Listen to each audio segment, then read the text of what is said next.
अस्सलाम वालेकुम my cute friends. You are my angel का नेक्स्ट पार्ट लेकर आ चुकी हूँ। तो चलिए आज के न्यू पार्ट को स्टार्ट करते हैं। उस पार्ट में हमने देखा था कि वांग जी और विंग कमरे में थे और विंग ने वांग जी को टाइटली हग कर लिया था और वो रो रहा था। वांग जी ने जब कहा, हस्बैंड आपको क्या हुआ है, आप क्यों रो रहे हो? विंग ने कहा था, तुम्हें पता है लंजा, आज स्कूल में क्या हुआ था? स्कूल में सब लोग मुझे कितनी गंदी गंदी बातें बोल रहे थे। वांग जी ने विंग की तरफ देखा, उसने उसके फेस को पकड़ा, उसके आंसुओं को पोंछते हुए कहा, साफ साफ बोलिए ना, क्या हुआ है, मुझे समझ में नहीं आ रहा है। विंग ने कहा, लंजा तुम्हें पता है आज जब मैं स्कूल में गया था और सब लोग मुझे कितनी गंदी गंदी बातें बोल रहे थे कि मैंने सुई के साथ ये सब कुछ किया है और मेरी वजह से वो प्रेग्नेंट हो गई है और मैं उसे अब एक्सेप्ट नहीं कर रहा हूँ। सब लोग कितनी गंदी गंदी बोल रहे थे बातें, मुझे अच्छा नहीं लग रहा है लंजा, मैं कल से स्कूल नहीं जाऊँगा। विंग रोने लगा। विंग बहुत रो रहा था। लान वांग जी ने उसे समझाया। उसने कहा, अगर आप छुप कर बैठ जाओगे घर पर और सब लोग यही समझेंगे कि आपने गलती किया है, और अगर आप बाहर जाओगे तो सबको लगेगा कि आपने गलती नहीं किया है, और जो आपने नहीं किया है वो उसके डर से आप बाहर क्यों नहीं जाओगे? स्कूल में आप जाते हो बच्चों को पढ़ाने के लिए। विंग ने कहा, हाँ, उन्होंने कहा कि अगर प्रिंसिपल इतना गंदा है तो बच्चे क्या सीखेंगे? वो लोग बहुत गंदी गंदी बातें बोल रहे थे, मुझे अच्छा नहीं लग रहा है लंजा। लान वांग जी ने विंग को समझाया। उसने कहा, मेरी बात सुनिए, मुझे पता है कि आप सही हो और सुई गलत है। सुई जो बोल रही है वो बिल्कुल सच नहीं है। मुझे पता है हमारे पास प्रूफ नहीं है, इसीलिए हम कुछ नहीं कर पा रहे हैं, लेकिन मैं आपके साथ हूँ और हम ज़रूर कुछ ना कुछ बाहर निकालेंगे। और मुझे लगता है कि सुई झूठ बोल रही है, क्योंकि उसे देखकर नहीं लगता है कि वो प्रेग्नेंट है। उसका चलना, उसका ऐसा बिहेवियर, और जब प्रेग्नेंट होते हैं उनका बिहेवियर अलग है। विंग ने कहा, क्या? वांग जी ने कहा, हाँ, मैं सच कह रहा हूँ। मुझे लगता है कि वो प्रेग्नेंट ही नहीं है। उसे देखकर बिल्कुल भी ऐसा नहीं लगता है कि वो प्रेग्नेंट है। विंग ने वांग जी की तरफ देखा। उसने कहा, मुझे अच्छा नहीं लग रहा है लंजा। लन वांग जी ने कहा, ठीक है, मैं आपको ये सब बातें बताऊँगा। अभी आप बहुत टायर्ड हो ना, आपको भूख लगी है ना? विंग ने कहा, नहीं, मुझे भूख नहीं लगी। और फिर ये बोलकर वो वांग जी के नेक के पास जाकर अपने नोज़ को रब करने लगता है। वांग जी ने उसके बालों को सहलाते हुए कहा, क्या हुआ है आपको, बहुत थक गए हो क्या आप? विंग ने कहा, लंजा, अभी मुझे तुम्हारी ज़रूरत है, मुझे मेरे पास आओ बस। वो सुई की वजह से तो मेरे करीब ही नहीं आ पाते हो। विंग की बात सुनकर वांग जी ने स्माइल किया। उसने कहा, ठीक है, अगर आपको कुछ करना है तो कर सकते हो, आपका ये ओमेगा वाइफ आपके पास है। विंग ने वांग जी के शर्ट की पहले जो कॉलर का बटन होता है ना, उसने उसको ओपन किया। उसके बाद उसकी निक को थोड़ा सा बाहर निकाला और फिर वहाँ पर किस करने लगा, लीक करने लगा और वहाँ पर अपने नोज़ को रब करने लगा।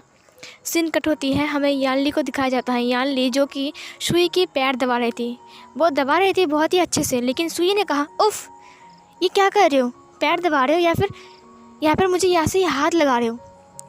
सुई की बात सुनकर ली ने कहा, क्या मतलब है तुम्हारा, दबा रहा हो ना अच्छे से? सुई ने कहा, हाँ, अच्छे से दबा रहे हो, ये कोई तरीका है पैर दबाने का? दबाना है तो अच्छे से दबाओ।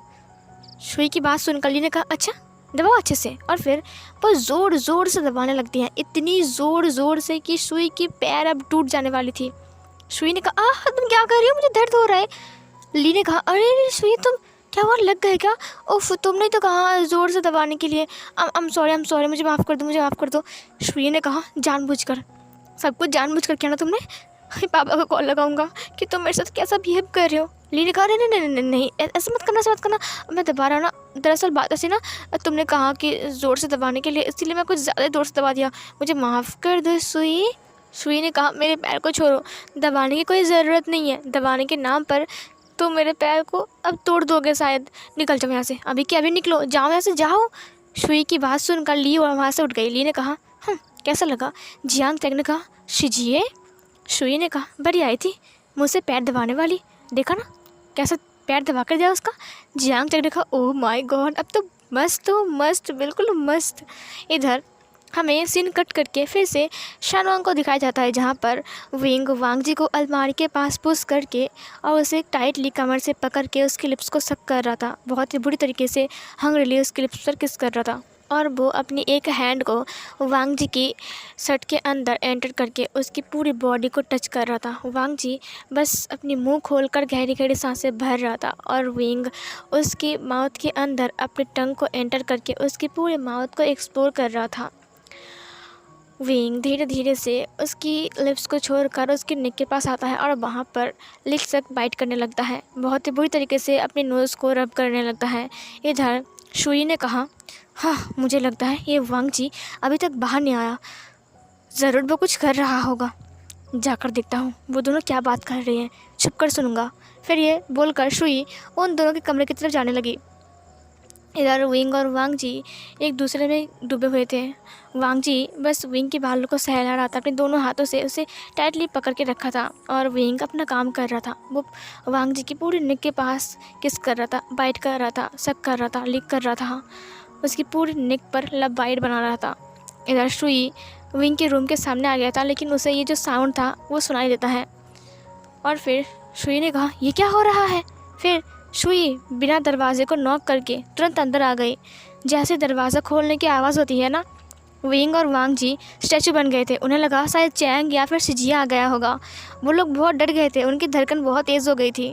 वो लोग इस हालत में थे। जैसे ही दरवाजे की तरफ उन्होंने देखा तो उन्होंने देखा कि हाँ करके शुई उन दोनों को देख रहा है। ये देखकर वांग जी और विंग दोनों ही हैरान थे। शुई, वांग जी और विंग जब शुई को देखा तब वो दोनों एक दूसरे से अलग होते हैं। शुई हाँ करके उन दोनों को देख रही थी।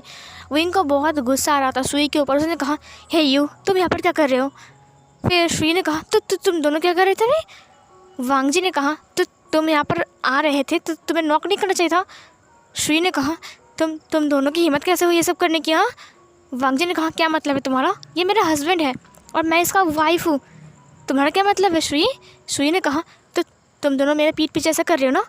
विंग तो भूल गए कि तुम्हारी वजह से मेरा क्या हालत हुई है और अब तुम इस वांग जी के साथ सब कुछ कर रहे हो, अब मेरा क्या होगा बोलो। विंग ने कहा, निकलो यहाँ से, बकवास, पूरा मूड ख़राब कर दिया। और फिर ये बोलकर विंग वहाँ से उठकर मतलब कि वहाँ से जाकर सोफे के ऊपर बैठ गया। विंग को देखकर शुई ने कहा, विंग तुम ऐसा कैसे कर सकते हो, पहले मेरे साथ ये सब कुछ किया और हमारा बेबी होने वाला है, तुम ये सब कुछ वांग जी के साथ कर रहे हो। हाँ, तुम मेरे साथ गलत नहीं कर रहे, तुम्हें नहीं लगता है। विंग ने कहा, है यू शट अप, मैंने तुम्हारे साथ कुछ नहीं किया है, चुप रहो। और वांग जी मेरा वाइफ है, इसीलिए उसके साथ ये सब कुछ करना मेरा हक है, समझे। और मैंने तुम्हारे साथ कुछ भी नहीं किया है, झूठ बोलना बंद करो। शुई ने कहा, झूठ, मैं झूठ बोल रहा हूँ। अच्छा तो फिर वो रिपोर्ट, DNA रिपोर्ट, क्या वो झूठ है। विंग ने कहा, वो तुम भी जानो, रिपोर्ट तो तुमने करवाया था ना।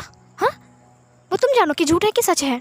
वांग जी विंग और शुई के बीच में आते हुए कहा, देखो शुई, अभी विंग बहुत टायर्ड है और वो अभी थोड़ा सा थका हुआ है, अपसेट है, इसीलिए प्लीज़ ये सब बंद करो, प्लीज़ उसे अकेला छोड़ दो।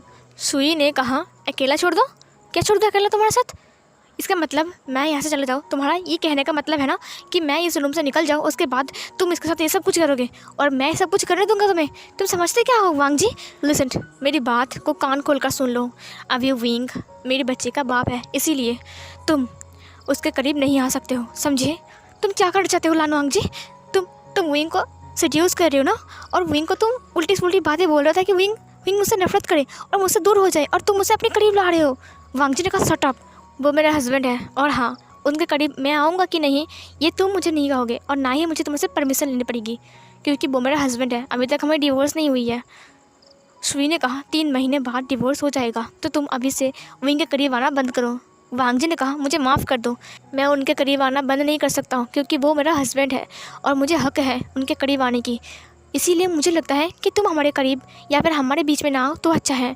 शुई ने कहा, तुम्हारी इतनी हिम्मत, अगर मैंने पापा को बताया तो बताया तुम्हारा क्या हाल होगा। वांग जी ने कहा, बीच बीच में पापा पापा पापा, हाँ पापा की पड़ी। ये बोलकर वांग जी चुप हो गया। तभी वहाँ पर एक सर्वेंट आती है और उन्हें ग्रीट करते हुए कहा, सर सुनिए, दरअसल डिनर का वक्त हो चुका है, तो आप लोगों को नीचे बुला रहे हैं, मैडम बुला रहे हैं आप लोगों को, और सर भी आ चुके हैं, इसीलिए। विंग ने कहा, हम लोग जा रहे हैं। विंग ने वांग जी के कंधे के ऊपर हाथ रखा। उसने कहा, लंजा, इसके साथ मुँह लगाओ तो फिर ये झगड़ा ही करती रहती है, इसीलिए इसके साथ बात ना करना ही बेटर है। वांग जी, चलो हम लोग डिनर करेंगे। वांग जी ने कहा, ओके हस्बैंड, और ये बोलकर वो विंग के साथ नीचे चला गया डिनर करने के लिए। शुई ने कहा, कुछ भी करो लान वांग जी, लेकिन तुम्हें और विंग को करीब आने मैं कभी नहीं दूंगा। जब तक मैं इस घर में हूँ तब तक तुम और विंग एक साथ नहीं हो सकते हो, मेरे रहते हुए तो कभी नहीं होगा। शुई भी नीचे गई फिर वांग जी ने कहा, शुई तुम यहाँ पर क्यों आई हो? शुई ने कहा, डिनर करने के लिए। वांग जी ने कहा, लेकिन तुम यहाँ पर डिनर करने के लिए तो नहीं आती हो ना, तुम्हारा डिनर तो रूम पर भेज दिया है हमने। शुई ने कहा, नहीं, मुझे फैमिली के साथ बैठकर डिनर करना है। फिर जियांग चंग ने कहा, क्यों?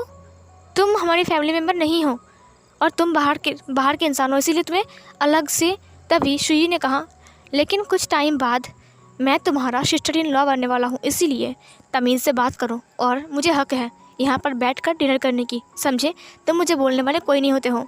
ये बोलकर शुई जाकर यानली की बगल वाले सीट पर बैठ गई, क्योंकि विंग की बगल वाले सीट पर एक तरफ जियांग चंग और एक तरफ जियांग फेंगमियान बैठा हुआ था और बीच में विंग बैठा हुआ था। जैसे ही शुई ने उस चेयर पर बैठा तो जियांग चंग उठते हुए कहा, मॉम मेरा डिनर रूम पर भेज दीजिए, मुझे नहीं खाना है। और फिर ये बोलकर वो उठकर चला गया। यानली ने कहा, मुझे भी नहीं खाना, और यानली भी उठ गई। Mister Wei and Jiang Fengmian ने कुछ नहीं कहा, उन्होंने डिनर किया चुपचाप। विंग ने भी डिनर किया चुपचाप और मिसेस वी और मैडम यू भी उठ गए। उन्होंने कहा, हमें थोड़ी देर बाद खाएंगे, हम वांग जी के साथ खाएंगे और ली के साथ खाएंगे। ली और Wang ji, Mrs Wei and madam Yu सब लोग खड़े थे वहाँ पर चुपचाप। डिनर ख़त्म होने के बाद जब वांग जी सारे के सारे काम को ख़त्म करके रूम में सोने के लिए जा रहा था, तब उसने देखा कि विंग रूम के बाहर खड़ा है और वो सीढ़ी के पास अपनी पीठ को लगाकर मोबाइल चला रहा है। ये देखकर वांग जी थोड़ा हैरान था। उसने कहा, विंग ने कहा था कि वो टायर्ड है, मतलब कि उसके हस्बैंड ने उसे कहा था कि वो टायर्ड है, तो फिर वो यहाँ पर क्यों खड़ा है ना सोकर घर में रूम में? सो वो विंग के पास गया। उसने कहा, हस्बैंड क्या हुआ है? विंग ने कहा, लंजा वो दरअसल। वांग जी ने कहा, हस्बैंड आपने कहा कि आप बहुत टायर्ड हो तो आपको आराम करना चाहिए, आप सो क्यों नहीं गए? सुबह सुबह उठना भी पड़ेगा आपको, आप यहाँ पर खड़े होकर क्या कर रहे हो? विंग ने कहा, अंदर जाकर देखो तब पता चलेगा कि मैं बाहर क्यों हूँ। फिर वो अंदर गया। उसने देखा कि शुई बेड पर लेटी हुई है और वो मोबाइल चला रही हैं। वांग जी ने कहा, तुम यहाँ पर क्या कर रहे हो? शुई ने कहा, क्या कर रहे हो मतलब? यहाँ पर सोना है मुझे। वांग जी ने कहा, एक सेकंड रुको, तुम कल यहाँ पर सोए थे, तुम्हें बुरा सपना आया था इसीलिए, और आज तुम क्या करने वाले हो? शुई ने कहा, अगर फिर से बुरा सपना आया तो मुझे इस रूम में फिर से आना पड़ेगा ना, इसीलिए आज से मैं इस रूम पर सोऊंगा। ये सुनकर तो वांग जी हैरान था। वांग जी ने कहा, ये हम दोनों हस्बैंड वाइफ का रूम है, तुम हमारे रूम पर सोओगे? शुई ने कहा, हाँ 3 महीने के लिए, उसके बाद इस रूम पर मैं रहूँगा विंग के साथ, समझे? वांग जी ने कहा, तुम्हारी तो। विंग ने वांग जी के हाथ को पकड़ते हुए कहा, लजा। फिर लान वांग जी शांत हो गया। उसने आंखें बंद किया। उसने कहा, ये शुई क्यों हमारे बीच में बार बार आ रहा है? मुझे अच्छा नहीं लग रहा है, ये क्यों आ रही है? हम तो खुश थे ना। वांग जी ने विंग की तरफ देखा। विंग समझ गया था कि वांग जी से आंखों आंखों में क्या कहना चाह रहा है। विंग ने कहा, तुम चिंता मत करो लंजा, मन कर रहा है कि मैं इसे जहर पिला दूँ। वांग जी ने कहा, कोई बात नहीं, हम फिर से सोफे में सो जाएंगे। वो लोग फिर से सोफे के ऊपर सो गए। लेकिन आज रात वांग जी को नींद नहीं आ रही थी। वो बार बार शुई की तरफ देख रही थी जो कि सो रहा था। विंग भी सो रहा था। विंग चुपचाप सो रहा था। वांग जी विंग की तरफ देखते हुए कहा, क्यों ऐसा क्यों हो रहा है? मुझे अच्छा नहीं लग रहा है, बिल्कुल भी अच्छा नहीं लग रहा है। ये शुई जब हमारी लाइफ में नहीं थी हम कितने खुश थे ना, ये अचानक से हमारी लाइफ में क्यों टपका? मुझे बिल्कुल भी अच्छा नहीं लग रहा है। काश मेरे पास वो ब्रेसलेट होता तो फिर मैं सारे के सारे हिस्ट्री को सुलझा देती। ये सब कुछ क्या हो रहा है? मुझे अच्छा नहीं लग रहा है। मुझे आपके साथ खुश रहना है, ना कि हमारे बीच कोई आए।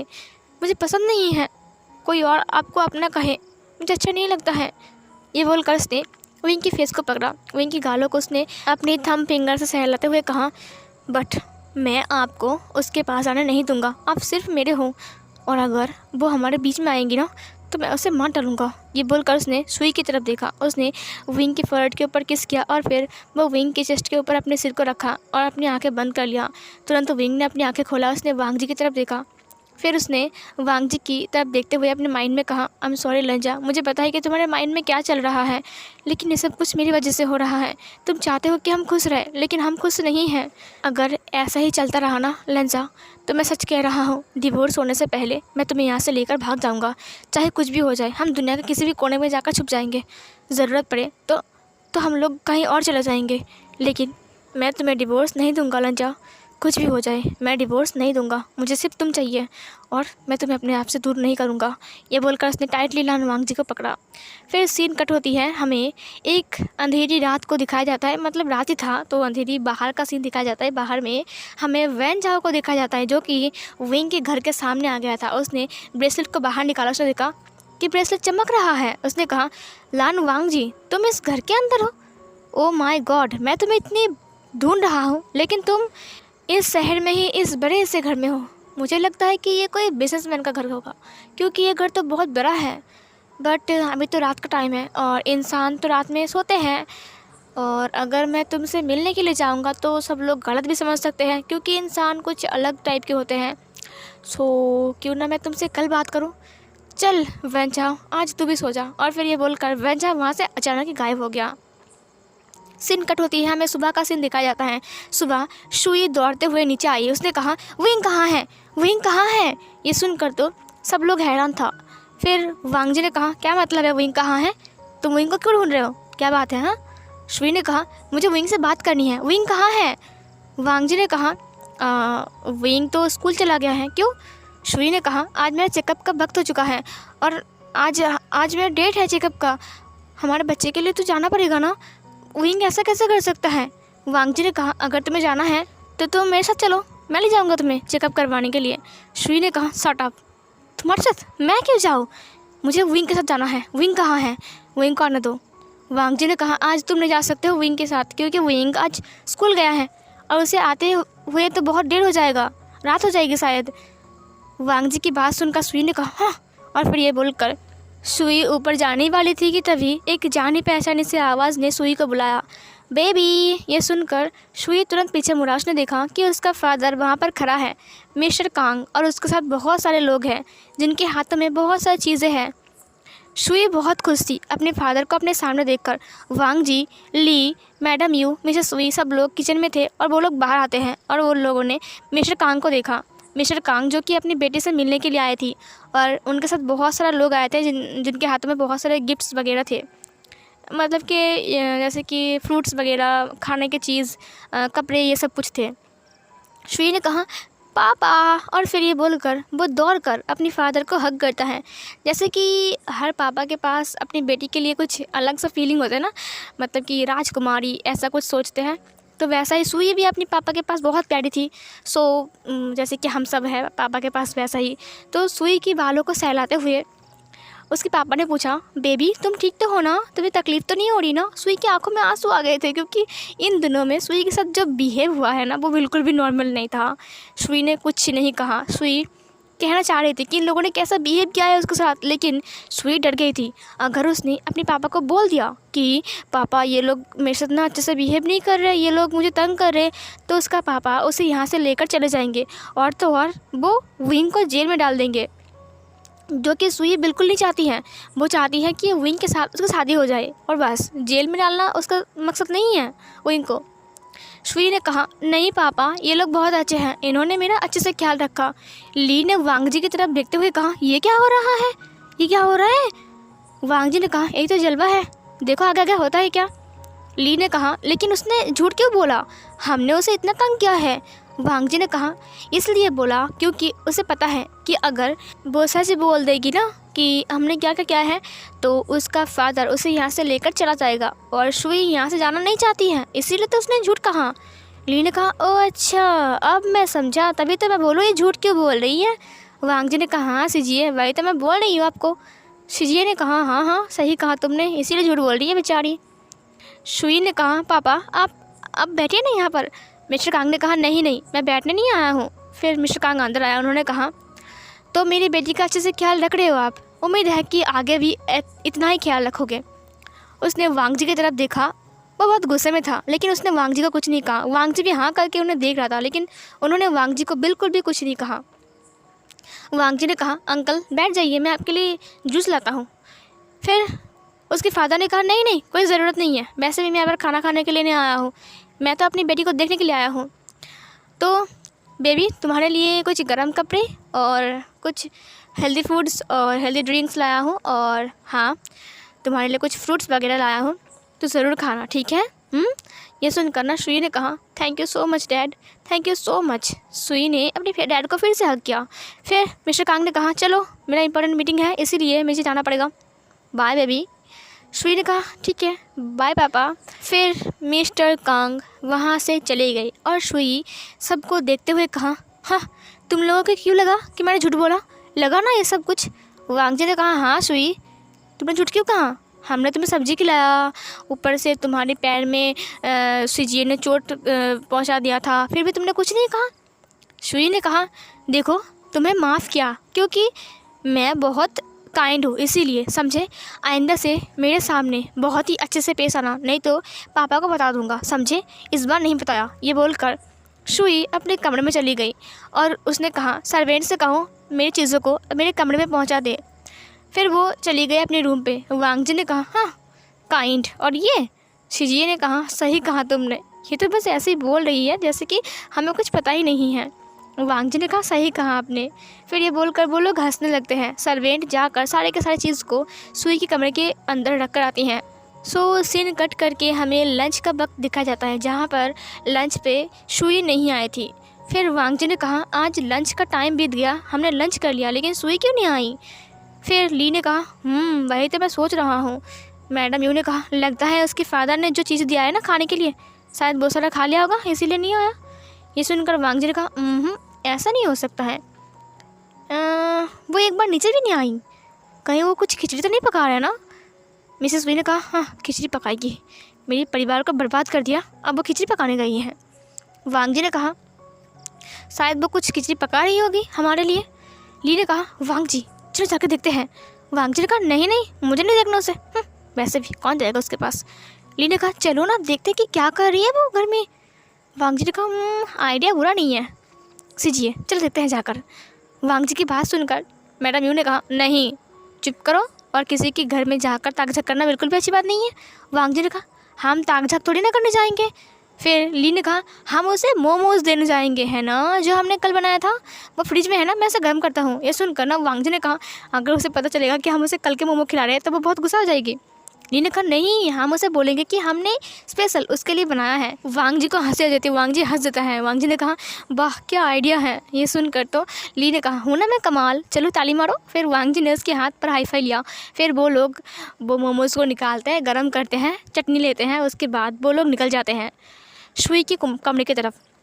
जब वो लोग सुई की कमरे के पास पहुंचते हैं ना, तो उन्होंने सुना कि सुई किसी से फ़ोन पर बात कर रही है, वो भी ज़ोर ज़ोर से, बहुत ही गुस्सा होकर। वांग जी ने कहा, एक सेकंड सीजिए, मुझे लगता है कि वो फ़ोन पर किसी से बात कर रही है। सीजिए ने कहा, हाँ सही कहा तुमने, मुझे भी यही लगता है। वांग जी ने कहा, एक सेकंड सीजिए, मुझे लगता है कि कुछ ज़रूरी बात कर रहा है। ली ने कहा, वांग जी अब हम क्या करेंगे? वांग जी ने कहा, मुझे पता है कि छुपकर बातें सुनना बिल्कुल भी अच्छी बात नहीं है, ये हमारे रूल्स के ख़िलाफ़ है, लेकिन अगर हम छुपकर कुछ सुने और हमें कुछ प्रूफ मिल जाए तो फिर कैसा होगा? ली ने कहा, हाँ सही कहा तुमने। फिर ली ने अपनी फ़ोन को बाहर निकाला और वीडियो कैमरा को ऑन किया। उसने कहा, रिकॉर्ड कर ले, वो क्या कह रहा है। वांग जी ने कहा, लेकिन हमने सुना नहीं अभी तक कि वो क्या कह रहा है। ली ने कहा, चलो सुनते हैं जाकर। फिर वो कैमरा को ऑन करके ही उसका जो वीडियो था वो बाहर आने लगता है। वो लोग जब खिड़की से अंदर देखते हैं ना, जो अंदर का नज़ारा था वो देखकर वांग जी और ली का जो मुंह था वो खुला का खुला रह गया था।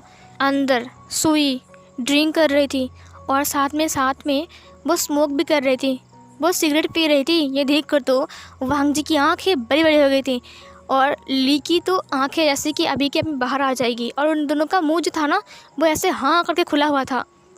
वांग जी ली की तरफ देखता है, ली वांग जी की तरफ देखते हुए कहा, ये क्या हो रहा है। वांग जी और ली दोनों ही हैरान थे। वो लोग पहले सुई की तरफ देखते हैं जो कि ड्रिंक कर रही थी वहाँ पर बैठकर बहुत ही आराम से, और वो फ़ोन पर किसी से गुस्से में बात कर रही थी। उसने कहा, तुम्हारा मतलब क्या है? मैंने उसे बहुत पैसे दिया था, अब वो अपना मुंह खोलना चाहता है। तभी फ़ोन के उस साइड से उसने कुछ कहा तो ली ने कहा, अगर उसने कुछ ज़्यादा बड़बड़ किया ना तो उसकी मुंह को हमेशा हमेशा के लिए बंद कर दो, टपका दो, उसे मार डालो। वैसे भी दुनिया में इतने सारे डॉक्टर हैं, अगर एक मर गए ना तो कुछ जाता नहीं है, समझे। उस तरफ से उस इंसान ने कुछ कहा तो ली ने कहा, नहीं नहीं नहीं, सुनो मेरी बात सुनो, मैंने उसे पैसे दिया था, पता है, झूठी मोटी बातें के लिए मैंने उसे पैसा दिया था।